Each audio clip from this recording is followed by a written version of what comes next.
Good morning. Good morning. I am talking to Patti Comeau, who has been a friend and colleague of mine for over 10 years. And we began our relationship here at Reebok when I asked to speak to her boss, Bill Holmes, who was the executive senior vice president of Human Resources, which I believe is which takes in all of Adidas and Reebok as well. Mm-hmm. How many employees would you say we're talking about here? For the North American market, about 12,000. 12,000 employees. Mm-hmm. So Patty's job is huge just on that end. But in the 10 years I've known her, she has really evolved into creating some wonderful opportunities, predominantly for her passion for leadership. So in the course that I am teaching right now, I am asking Patti if she would share some of her wonderful secrets and how she evolved as a leader with Reebok. My secrets to success.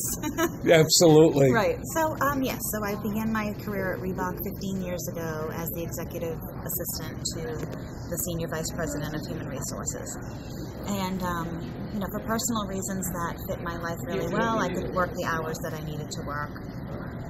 And then as we were acquired by the Adidas Group in 2006 and things began to change, I saw opportunities to make my role better for me personally, but also professionally, and also support my boss in a different way. So we created my role to be a split one, to being not only his executive assistant running the office, managing him and his schedule and his travel and the budgets and everything that you can imagine that goes into managing an office, to also managing projects, because there's certainly a lot to do as far as projects when you're dealing with culture and strategy. Talk a little bit about culture and strategy. Mm-hmm. Very, very important things, and that's where our biggest focus is, especially Bill being the Senior Vice President of Human Resources. It really does all come down to strategy and culture. So we have in HR North America a people plan.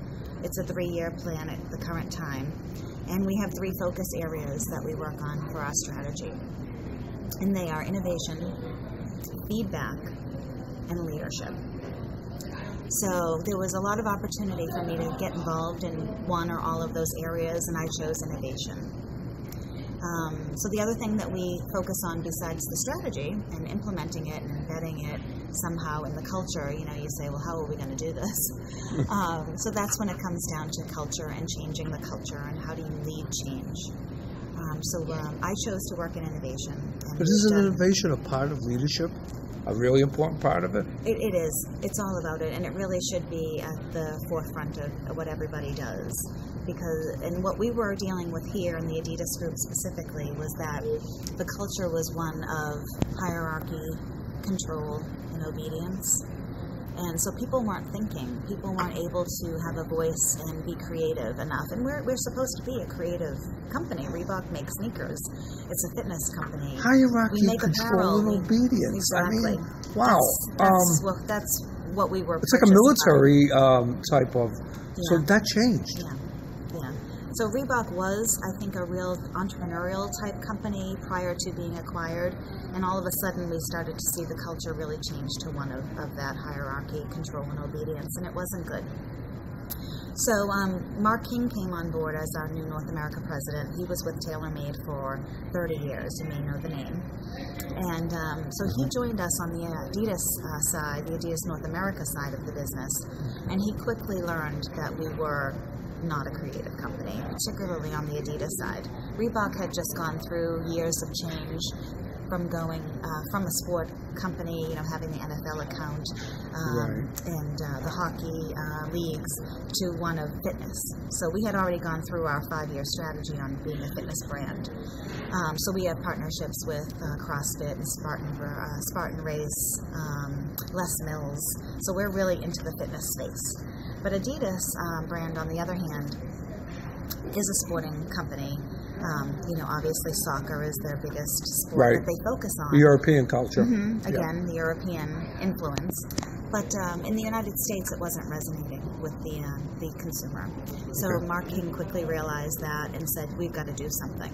Okay. So he introduced us to a gentleman by the name of Gary Hamill.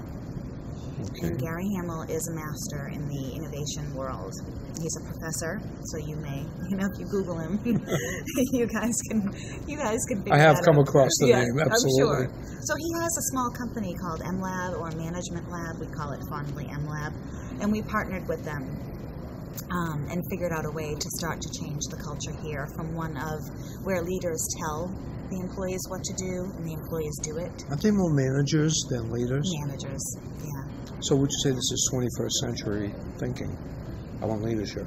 We go from so leading has, so you have a different paradigm on innovation. Yes.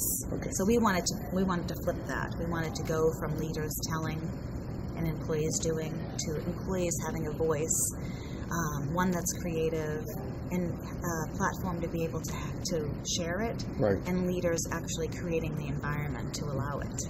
Okay. So innovation, meaning, okay, we're not waiting for the next, if you will, order to be told. Yeah. We're thinking on our feet. Yeah. Because our culture has changed. The culture. We're not going to get our head bit off if we don't necessarily agree with our boss. And that was a huge fear factor for our employees. When we first started to do this, it was the beginning of 2015. And we actually had Gary Hamill come out to Portland and speak to all of the employees in Portland. And, tell them about innovation and why we should innovate and how to innovate. And so Bill and myself, our role was really to help Mark lead that change. Okay. So would this be a change for Bill as well? Yes. Yeah, and he's in the space that he wants to be in, which is really about managing leaders and helping them to not only embrace leading change, but again to create that environment to allow employees to be innovative, to be creative, to have a voice and a say in what goes on in the company. Now, you just can't start doing this with 12,000 employees, so to speak. It has to start somewhere. Did it start right here at corporate? It actually started with what we call the Innovation Academy. Okay. So we worked with Gary Hamill and his team of two. And we Team of two. Yeah, McKaylee and Polly. And we created the Innovation Academy, and it's actually an online course that we opened up to our employees. Wow. And Gary, if you Google Gary and you learn anything about him, he's again just a master in the space of innovation. And so we were able to get him to create content for us, for our employees to go through a program to actually learn how to be business innovators and think differently, think innovatively, think creatively, but also as if it were their company. I'm sorry. As if it were their company. Yeah, they should have a say. I'm sorry, I cut down. But you said and also, go ahead. I'm sorry. So not only teaching the employees and upskilling their creative capital, but also again really changing the culture on how we do things. So it was twofold. It's scary. Yeah, it was very scary. Employees were hesitant at first because we offered them a platform, go onto the site, take the course. It was 8 modules, spent about 2 or 3 hours a week. If you finished modules 1 through 7, we graduated you got a certificate from Gary Hamill and Mark King saying, congratulations, you are a graduate of the M-Lab Innovation Academy. But what started to happen was that employees learned something. They learned how to be innovative. They learned how to take an idea that they may have had about whether it's a product or a process or something that we're doing here and turn it into a business plan. Their own business plan. Their own business plan. And then offer it to the company. So we ended up having 968 people graduate. Wow. We've never seen anything like it. So we invited about 3,000 people. We figured we would pilot it. We invited about 3,000 people in North America. So we're talking 9 locations. Montreal, Canada, Canton, Portland, Spartanburg, Philadelphia, New York, Cedar Rapids, Mattapoisett. We have all these locations in the U.S. And we, sent out the email. We had a really intense communication plan. Every Wednesday we opened up a module. Wow. Every Friday we sent out blogs. So we got a really good participation rate. 2,000 people signed up and actually logged in and did something. We started with 900 plus. Now we have 2,000, right? We started with 3,000 invited. 2,000 actually participated. Right, but before that... 968 graduated. I'm sorry. Oh, okay, now I get it. So, wow. big numbers. Still, and only third. like myself running, the internal piece of it, and then Pauline, McKaylee, and Gary, of course, is sort of the MC of everything. But how does that idea? Where does that idea come? Yeah, where does that idea come from, Patti? I mean, like, how do you think of these things? Well, when we first wrote the North American People Plan in November of 14 to say, okay, in North America, HR is going to focus on leading change through innovation, leadership, feedback, and then leadership, those 3 focus areas.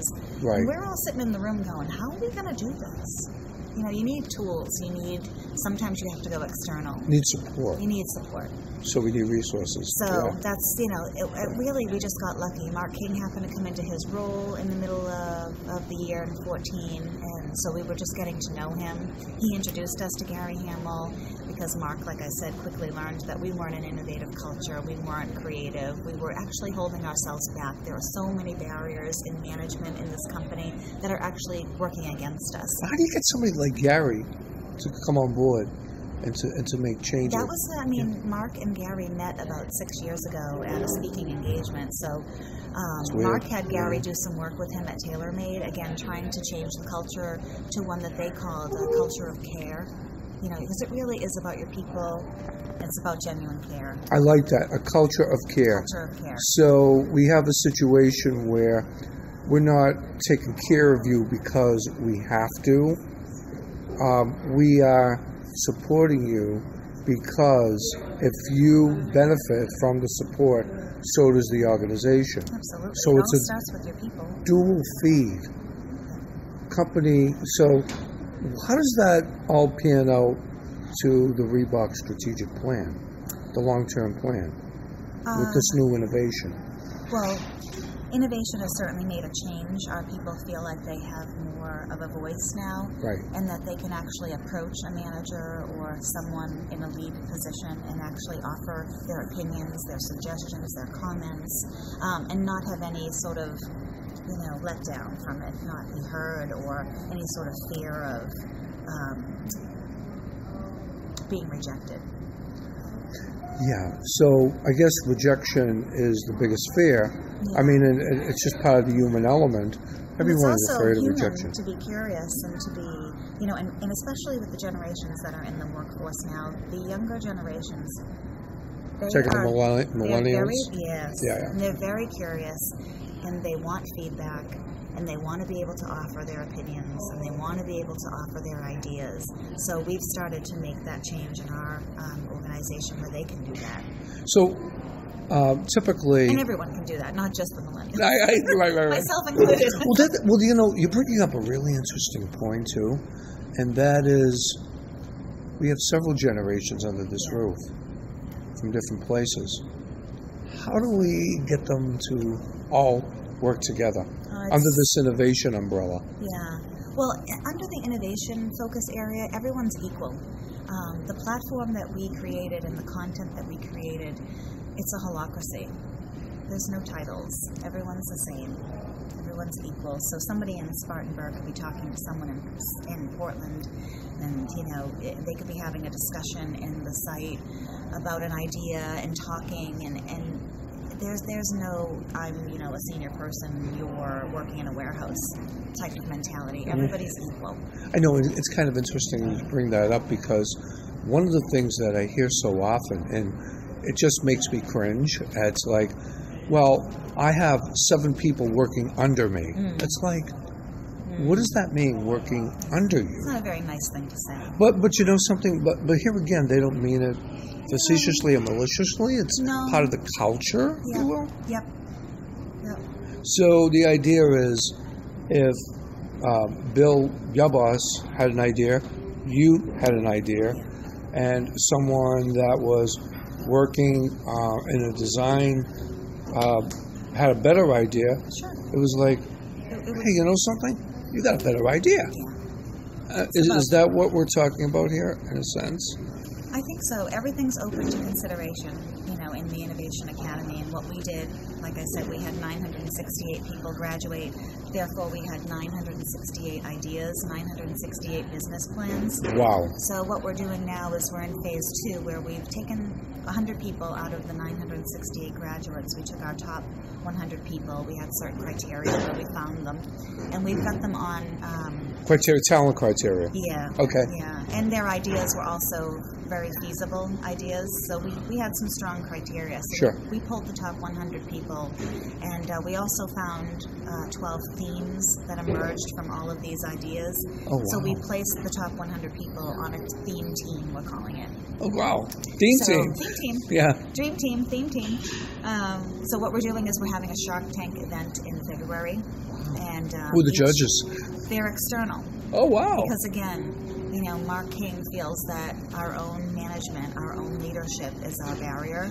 So we're not having them be the panel of judges to listen to these ideas. Okay, separating the forest from the trees. Absolutely. So we want definitely... Why reward our leaders who have, basically not made our company successful to such an important event where we've taken the time to educate our employees on how to be innovative and create and think differently, and ask them to come and put so much work into pitching an idea or two to an external panel of judges. That's what we're going to do. So we're planning for successorship. We're not going to ask the internal leaders to judge.